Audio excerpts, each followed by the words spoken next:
8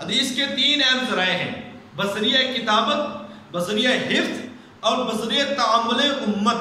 اور آخری سوال تھا کہ ایام تشریق یا عیدین کے روزے، عیدین کے روزے 2 عیدوں کے اور 11، 12، 13 کا ذوالحج کا روزہ رکھنا یہ اسلامی تاریخ کے اندر ممنوع ہے، تو 5 روزے وہ ممنوع ہے جس کے لیے منع کیا گیا ہے۔ اس کے علاوہ بھی ایک آدھا سوال ہے، وہ انشاءاللہ تعالیٰ کل ڈسکس کریں گے۔